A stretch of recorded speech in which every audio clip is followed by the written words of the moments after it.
புங்குடுதீவு மாணவி வித்யாவினுடைய படுகொலை தொடர்பாக இலங்கையிலே தமிழ் பேசுகின்ற மக்கள், ஏன் உலகம் முழுவதும் தமிழ் பேசுகின்ற மக்கள் கொதித்து போயுள்ளார்கள்.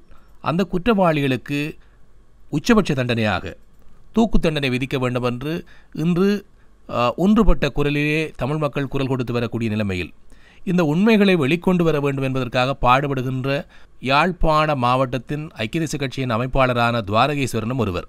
உண்மைகளை வெளிக்கொண்டு வர வேண்டும் என்றும் குற்றவாளிகளை சட்டத்தின் முன்னால் நிறுத்த வேண்டும் என்றும் பாடுபடுகின்றார் என்று நாம் அறிகின்றோம். நாம் இப்போது துவாரகேஸ்வரனோடு தொடர்பினை ஏற்படுத்தியிருக்கின்றோம். புங்குடுதீவு சம்பவத்தில் 6 குற்றவாளிகள் கைது செய்யப்படுவதற்கு சுவிஸ் பிரஜை உட்பட அதிலே உங்களுடைய பங்களிப்பு இருந்ததாக அறிகின்றோம். அதை பற்றி குறிப்பிடுங்கள் தொடக்கத்திலிருந்து. நாங்கள் கடந்த 17ஆம் தேதி நள்ளிரவு கீரிமலை நகுலேஸ்வரர் ஆலயத்திலே 18ஆம் தேதி 3 லட்சம் தமிழ் மக்கள் இறுதி யுத்தத்திலே கொல்லப்பட்டவர்களுடைய பிதிர்கடன் அங்கு ருத்ராபிஷேகம் செய்வதற்கான முன்னேற்பாடு நடவடிக்கையிலே ஈடுபட்டிருந்தோம். அந்த சம்பவத்திலே அந்த சமயத்திலே எங்களுக்கு இப்படி ஒரு சம்பவம் நடைபெறுவதாக, அதாவது புங்குடுதீவு மாணவி வித்யாவினுடைய கொலை சந்தேக நபர்கள் 5 கைது செய்யப்பட்டு குறிகட்டுவான் போலீஸ் போஸ்டிலே வைத்திருப்பதாகவும் அதிலே 2 வேலனை பிரதேச சபை தலைவர் போல் என்பவருக்கு வேண்டிய சகாக்கள் என்றும் அவர்களை காப்பாற்றும் முயற்சியிலே வேலனை பிரதேச சபை தலைவர் போல் என்பவர் மக்களை பிழையான வழியிலே திசை திருப்பி போலீசார் மீது தாக்குதல் மேற்கொண்டு அந்த குற்றவாளிகளை காப்பாற்றுவதற்கு முயற்சிப்பதாகவும் உடனடியாக எங்களுக்கு ஒத்தாசை தருமாறு இதை உடனடியாக அந்த இடத்துக்கு வருமாறும் எங்களை கோரியிருந்தார்கள். உங்களால் தான் இந்த முடியும், நிச்சயமாக வாருங்கள் வாருங்கள் என்று கூக்குரலிட்டார்கள். அந்த அடிப்படையிலே நாங்கள் உடனடியாக அங்கு விரைந்தோம். அங்கு விரைந்து கொண்டிருக்கின்ற பொழுது வழிநீட்டுக்கும் டயர்கள் எரிக்கப்பட்டு லைட் போஸ்டுகள் குறுக்கே விடப்பட்டு மீன் லொரிகள் அக்குவர் அணிவராக செக் பண்ணப்பட்டு கொலை குற்றவாளிகள் தப்பி போகிறார்கள் என்று ஒரு பகுதி மக்களும், இன்னொரு பகுதி மக்கள் ஆர்ப்பாட்டத்தில் ஈடுபதையும் தாண்டி நாங்கள் இன்னார் குறிகட்டுவான் போலீஸ் நிலையத்துக்கு செல்கின்றோம் என்று கூறி நாங்கள் அந்த தடைகளை தாண்டி நாங்களும் 5 ஊடகவியலாளர்களும் அங்கு சென்றிருந்தோம். அங்கு சென்ற பொழுது குறிகட்டுவான் போலீசுக்கு பொறுப்பான அதிகாரிகளை தொடர்பு கொண்டு அங்கு நிலைமைகளை பார்த்தோம். நியாயமான கற்கள், ஒரு டிராக்டர் நிறைய கற்கள் வீசி இருப்பார்கள் போல இருக்கின்றது. அப்பொழுது நாங்கள் அந்த குறிகட்டுவான் போலீசாரோட பேச்சுவார்த்தை நடத்தி இருந்தோம். அப்பொழுது அவர்கள் கூறியிருந்தார்கள், ஒரு தமிழ் போலீஸ் உத்தியோகத்தர் காலையிலே இருந்து மிக விரைவாக செயல்பட்டதன் கூடாக அந்த 5 குற்றவாளிகளை கைது செய்யக்கூடியதாக இருக்கின்றது. அதிலே வேலனை பிரதேச சபைக்கு சொந்தமான நீர்வழங்கும் பவுசர் சாரதியும், அடுத்து அந்த குறிகட்டுவான் பகுதியிலே பார்க்கிங்கிலே டிக்கெட் கடை எடுக்கிறவர், டிக்கெட் அந்த பார்க்கிங் காசு எடுக்கிறவரும் கைது செய்யப்பட்டிருக்கின்றார். இந்த பவுசர் சாரதி போலீசாரோடும் நெருங்கிய தொடர்பு, அவரை விடுவிக்குமாறு தகப்பனார் கோரியிருந்த பொழுதும் தகப்பனாரை அங்கு வந்த கூடியிருந்த மக்கள் தாக்கி அவருக்கு காயம் ஏற்பட்டு யாழ்ப்பாணம் பொதுநவாஸ் சாலைக்கு அனுப்பி இருப்பதாகவும், இதே வேளையில இந்த போல் என்பவருக்கு பல தடவை கோல் கொடுத்திருந்தோம். இந்த வந்த மக்களோட போராட்டத்தை நிறுத்தும்படியும் நாங்கள் நீதியாக செயல்படுகிறோம், எங்களை காப்பாற்றும்படியும் கேட்டிருந்தார்கள். ஆனால் அவர் வருவதாக கூறிவிட்டு வரவில்லை. போலீசார் மீது தாக்குதல் நடத்துவதற்கு அவர் உந்து சக்தியா இருந்தவர். அப்பொழுது நாங்கள் போலீசாரிடம் கேட்டிருந்தோம், ஏன் இந்த தாக்குதலுக்குரிய முக்கிய காரணம் என்னென்று. அப்பொழுது அவர்கள் கூறியிருந்தார்கள், இந்த 2 சகாக்களையும் எங்களை தாக்கினால் நாங்கள் விட்டு ஓடி விடுவோம், இந்த 2 சகாக்களையும் காப்பாற்றுவதற்குத்தான் இந்த முயற்சி என்று கூறியிருந்தார். அப்படியா என்று விட்டு நாங்கள் யாழ்ப்பாணம் நோக்கி திரும்பி வந்தோம். அந்த போலீஸ் உத்தியோகத்தரை யாழ்ப்பாணம் போலீஸ் கொண்டு போய் சொல்லி, ஏனென்றால் கடற்படையினர் அந்த 5 குற்றவாளிகளையும் கடலாலை தான் கொண்டு வரார்கள், போலீஸுக்கும் கொண்டு போக முடியாது, அங்கே மக்கள் முற்றுகையிட்டிருக்கார்கள் அந்த கைதிகளை தங்களிடம் திரும்பி. அப்பொழுது அந்த போலீஸ் உத்தியோகத்தரை கூட்டிக் கொண்டு நாங்கள் யாழ்ப்பாணம் நோக்கி வரும் பொழுது வேலனை சந்தியிலே ஒரு 500க்கும் மேற்பட்ட பொதுமக்கள் கூடியிருந்தார்கள். அந்த இடத்திலே இந்த 6வது சந்தேக நபர் இந்த மாலிங்கம் சிவகுமார் என்பவர் போஸ்டிலே கட்டப்பட்டிருந்தார். அப்பொழுது கேட்டோம், நன்றி இவர் யார் என்று கேட்ட பொழுது, இப்ப போல் இந்த பிக்கப்புக்கு பின்னாலே திருவியில் இவர் வந்த இடத்திலே கதைக்கும் பொழுது இவரும் ஒரு குற்றவாளி என்று நாங்கள் இனம் கண்டிருக்கோம், இவரை கைது செய்திருக்கிறோம், மக்கள் தாக்குகின்றார்கள் என்று கூறியிருந்தார். அப்பொழுது இவரை மக்கள் பிடித்த உடனே போல் அதிலிருந்து தப்பி சென்று விட்டார். போல் இவரை காலாந்து பண்ணி யாழ்ப்பாணம் கொண்டு வருவதற்கு எடுத்த முயற்சி. பின்னர் நாங்கள் அதை பார்த்துவிட்டு போலீஸ் உத்தியோகத்தர் ஜீப்பில் இருந்தபடியால் நாங்கள் விசாரணை துரிதப்படுத்துவதற்காக போலீசாரை கொண்டு யாழ்ப்பாணம் வந்து விட்டோம். மறுநாள் நாங்கள் கீரிமலை நவலேஸ்வரர் ஆலயத்தில் இந்த பிதற்கடன்களை முடித்துவிட்டு யாழ்ப்பாணத்தில் இருந்தோம். 19ஆம் தேதி காலையில எங்களுக்கு ஒரு தொலைபேசி அழைப்பு வந்தது. புங்குடுதீவு சிவன் கோவிலுக்கு பின்னால் உள்ள சர்வோதய மண்டபத்திலே வீதி தமிழ்மாறன் வடபிராந்திய போலீஸ் அதிகாரிகள் கலந்து கொள்ற ஒரு மாநாடு இருப்பதாகவும் அது புங்குடுதீவு பகுதியில போலீஸ் நிலையம் அமைப்பது சம்பந்தமாக நடக்கிறதாகவும் எங்களை கலந்து கொள்ளுமாறு. அப்பொழுது நாங்கள் அங்கே ஒரு 11 மணி போல சென்றிருந்த பொழுது அங்கே தமிழ் தேசிய கூட்டமைப்பின் நாடாளுமன்ற உறுப்பினர் திரு மாவசே நாராஜா வருமான சபை உறுப்பினர்களும் அங்கே பிரசன்னமாக இருந்தார்கள். மக்கள் வீதி தமிழ்மாறனுக்கு எதிரான கோஷங்களை உதயன் பத்திரிகையிலே கைது செய்தவர் எங்கே என்று கேட்டு அவரை காப்பாற்றின இவர்தான் என்று சொல்லி அவரை தங்களிடம் தர சொல்லி வீதி தமிழ்மாறனை இவருக்கு தாங்கள் தண்டனை வழங்கப் போவதாகவும் துரோகி என்றும் பல லட்சம் ரூபாய் பணத்தை வேண்டி மக்களை மூடி மறைக்க பார்க்கிறார், தடயங்களை அழைக்க பார்க்கிறார் என்று பல ஏகப்பட்ட குற்றச்சாட்டுகளை சொல்லிக் கொண்டிருந்தார். அப்பொழுது நாங்கள் உள்ளுக்கே சென்றோம். போலீஸ் டிஐஜியோட கேட்டிருந்தோம் ஏன் இந்த பிரச்சனை, எங்கே நாங்கள் அந்த யாழ்ப்பாண போலீஸுக்கு வந்திருந்த கைதி எங்கே என்று கேட்டோம். இவர் விடுதலை செய்து விட்டதாகவும் அவருக்கு எதிராக இந்த முறைப்பாடும் இருக்கவில்லை என்றவன் கூறியிருந்தார். அப்பொழுது நாங்கள் வீதி தமிழ்மாறனை பார்த்து கேட்டோம், நீங்களே இதுக்குள்ள வந்த நீங்கள் உங்களுக்கும் இதுக்கும் என்ன சம்பந்தம், மக்களுக்கும் போலீஸுக்கும் உள்ள பிரச்சனை, நீங்கள் கைதியும் குற்றவாளியையும் காவாந்து பண்ணிவிட்டு ஏன் இதுக்கு இருக்கிறீங்க. அவர் எதுவுமே பேசாமல் வாயை மூடிக்கொண்டிருந்தார். தான் பார்க்கிறேன் என்று. அப்பொழுது இது பிரச்சனை மிக உச்சக்கட்டத்தை தாண்டி விட்டது. மக்களுடைய கொந்தளிப்பு நிலையை அடக்க முடியாத ஒரு நிலைமைக்கு போலீசார் முடிவெடுத்து விட்டார். இதை விட போலீசார் அதிலிருந்து வெளியேற முற்பட்டார். நான் போலீசாரை கூறியிருந்தால் அங்கே இருங்கள், இந்த பிரச்சனையை முடிவெடுங்கள், இல்லையா பல கொலைகள் குற்றங்கள் இன்னமும் நடக்கும் என்று. அப்பொழுது பிறகு கேட்டார், சரி இந்த பிரச்சனையை முடிவுக்கு கொண்டு வருவதாக இருந்தால் மக்களை யாராவது முறைப்பாடு செய்ய முடியுமா என்று கேளுங்கள். அப்பொழுது மக்களிடம் கேட்டேன். மக்கள் எவரும் அதுக்கு முன்வரவில்லை. நம் மக்களை பார்த்து கேட்டேன், நீங்கள் இதுக்கு முன்வராது அப்படி போலீசாரோடு நீங்கள் முரண்படுகிறீர்கள் என்று பார்த்தால் பின்னணியிலே வேலனை பிரதேச சபை தலைவர் அங்கே பிரசன்னமாக இருந்த போல் என்பவர் இந்த மக்களை அச்சுறுத்தி இருந்தார். வாக்குமூலம் கொடுக்கக்கூடாது, முறைப்பாடு செய்யக்கூடாது. இல்லை, அதன் இடையிலே எனக்கு கொழும்பிலே இருந்த ஒரு தொலைபேசி அழைப்பு வந்தது.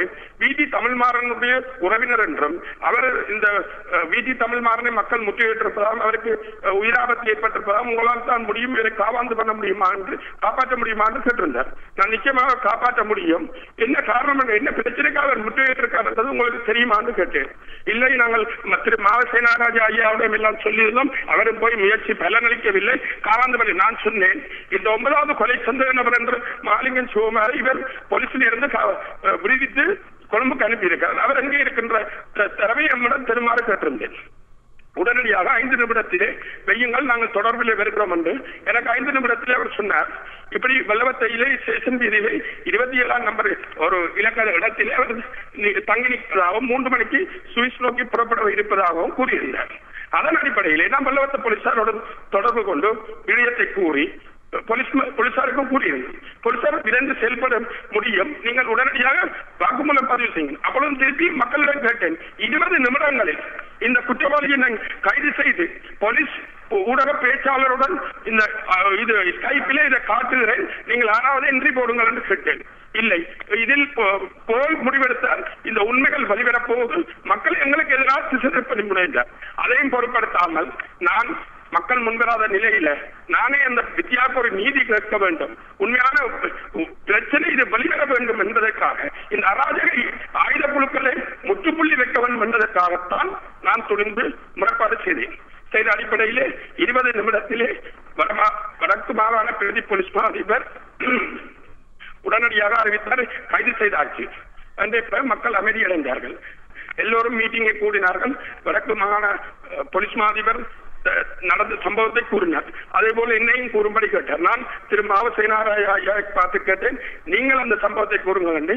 இல்லை இல்லை, எனக்கு இது பொறுப்பு கூற இயலாது, இது பிரச்சனை மக்களோட முடிவெடுக்க இயலாது, அயல நீங்கள் விரும்பினால் கூறுங்கள் என்று திரும்பி நான் உரையாற்றி கொண்டிருக்கும் பொழுது இபிடிபியினர் என்னை தாக்க முற்பட்டனர். அவர்களுடைய ஆதரவாளர்கள் என்னை பாதுகாப்பாக போலீசார் வெளியேற்றினார்கள். நான் யாழ்ப்பாணம் நோக்கி வந்தேன். அதன் பின்னர் வீதி தமிழ்மாறனை முற்றுகையிட்டு மக்கள் போராடினார்கள். உண்மையிலே நான் கேட்கின்றேன், இந்த விடயத்திலே இவ்வளவு போலீசார் விரைந்து செயல்பட்டு சட்டத்தின்படி அவர்கள் முறைப்பாடு செய்த பின்னர் கைது செய்த பிறகு இந்த மக்கள் போராட்டத்திலே நீதிமன்றத்தை உடைப்பதில் அல்லது போலீசாரை தாக்குவதில் என்ன பின்னணி, இந்த ஆயுதக்குழு என்னத்துக்கு இந்த தடயத்தை அளித்து குற்றவாளிகளை பாதுகாப்பதற்கு தங்களுடைய கையில் மேலோங்கி இருப்பதாக மக்களை அச்சுறுத்துவதற்கு எங்களால் தான் எல்லாம் செய்ய முடியும், போலீசார் ஒன்றும் செய்ய முடியாது, நாங்கள் நினைத்ததை செய்வோம் என்பதை நிரூபிப்பதற்குத்தான் இவ்வளவு காலத்தனம் இந்த போராட்டத்தை திசை திருப்பி மக்களுடைய இந்த உணர்வுகளை மதிக்காமல் இவர்கள் செயல்பட்டிருக்கின்றனர். இதுதான் என்னாலே கூற முடியும். ஆனால் எந்த அச்சுறுத்தலுக்கும் நான் அடிபணிய போவதில்லை. இந்த வித்யாவினுடைய கொலையை, இந்த உண்மைகளை நிரூபிப்பதற்கும் இந்த ஆயுத குழுவை யார் குடாநாட்டில இருந்து முற்றாக சுத்திகரித்து வெளியேற்றும் வரை என்னுடைய குரல் ஓயாது. இப்போது துவாரகேஸ்வரன், அந்த குற்றவாளிகள் அனைவரும் நீதிமன்றத்திலே நிறுத்தப்பட்டிருக்கின்றார்கள். முறைப்பாட்டாளர் என்ற அடிப்படையிலே இந்த வழக்கிலே நீங்கள் சாட்சியம் அளிக்க வேண்டும். நாங்கள் நிச்சயமாக இப்பொழுது 14 நாட்கள் இவர்களை விளக்கமறியலிலே வைக்கப்பட்டிருக்க ஊர்காவற்றுறை நீதிவான் நீதிமன்றத்திலே நான் இன்று காலை எமது பிரபல சட்டத்தரணி திரு KV தவராஜ் அண்ணர் அவர்களை தொடர்பு கொண்டிருக்கின்றனர். அவர் இன்று துபாய் சென்று செல்லப் போவதாகவும் ஞாயிற்றுக்கிழமை தொடர்ந்து பேசுவதாகவும் ஞாயிற்றுக்கிழமை வந்தவுடன் அவருடன் கலந்து ஆலோசித்து இந்த வழக்கை கொழும்புக்கு மாற்றுவதற்கு திரு VT தமிழ்மாறன் முற்படுகின்றார். போலீசாரும் கூட பாதுகாப்பில் என்ற காரணத்தை காட்டி நிச்சயமாக சகல பாதுகாப்பும் வழங்கி பகிரங்கமாக யாழ்ப்பாணத்திலே இந்த நீதிவான் நீதிமன்றத்திலே இந்த வழக்கை விசாரித்து நேர்மையான நீதிபதிகள் அங்கே யாழ்ப்பாணத்தில் இருக்கின்றார்கள். நிச்சயமாக அவர்கள் முன்னிலையில விசாரணை செய்து உரிய தண்டனை பெற்றுக் கொடுப்பதற்குரிய முழு ஆவணையும் நாங்கள் செய்யறதுக்கு இருக்கிறோம். அதன் பின்னணியிலே இருந்தவர்கள் அனைவரும் சட்டத்திலே கொண்டு வந்து அவர்களுக்குரிய தண்டனை எல்லாத்தையும் வழங்குவதற்கு ஏற்பாடு செய்திருக்கின்றோம். அதன் அடிப்படையில் இன்று காலை 100க்கும் மேற்பட்ட புலனாய்வு அதிகாரிகள் அங்கே யாழ்ப்பாணம் அனுப்பி வைக்கப்பட்டிருக்கிறார்கள். அவர்கள் முழுமையான விசாரணைகள் ஓரிரு தினங்களிலே முடிவு விட்டதும் இன்னும் பலர் கைது செய்யப்பட இருக்கின்றார்கள். இந்த VT தமிழ்மாறனுக்கு என்ன தேவை இருக்கிறது இந்த வழக்கை கொழும்புக்கு கொண்டு செல்வதற்கு? அவர் தன்னுடைய முயற்சி யாழ்ப்பாணத்திலே பொதுமக்களால் முறியடிக்கப்பட்டிருக்கிறது, எங்களால் முறியடிக்கப்பட்டிருக்கிறது. அவரால் இதையும் செய்ய முடியாத நிலைமை.